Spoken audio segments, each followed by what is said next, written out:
சிறுகடிக்க ஆசை சீரியல்ல நாளைய எபிசோட்ல என்ன நடக்குது அப்படிங்கிறத பார்க்கலாம். இப்ப ரோகிணி ரூ. 5,00,000 காச எடுத்துக்கிட்டு விவாகரத்து பத்திரத்துல கையெழுத்து போடுறதுக்காக இங்க விஜயாவோட வீட்ல இருக்கிறாங்க. ஆனா விஜயா வாய வச்சுக்கிட்டு சும்மா இல்லாம ரோகிணிய ரொம்ப கேவலமா பேச ஆரம்பிக்குது. கையெழுத்து போடு அப்படின்னு விவாகரத்து பத்திரத்த குடுத்தா, ரோகிணி அப்படியே அழுது டிராமா போட ஆரம்பிக்குது. இந்த பக்கம் விஜயா என்ன டிராமா போடுறியா அப்படிங்கிற மாதிரி சொல்லிக்கிட்டு இருக்கும் பொழுது, கையெழுத்து போடுறப்ப ரோகிணி மயங்கி விழுவுறாங்க. அதுக்கப்புறம் என்ன, டாக்டரை வர வச்சு ரோகிணிய செக் பண்றாங்க. அப்பதான் எல்லாருக்குமே ஒரு அதிர்ச்சியான விஷயம் காத்துக்கிட்டு இருக்கு.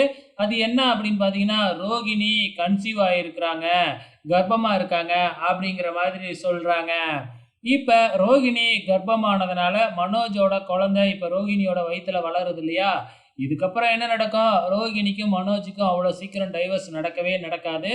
ஏற்கனவே கனகாவ நம்ம மனோஜ் தாலி கட்டி வச்சிருக்கிறாப்புல.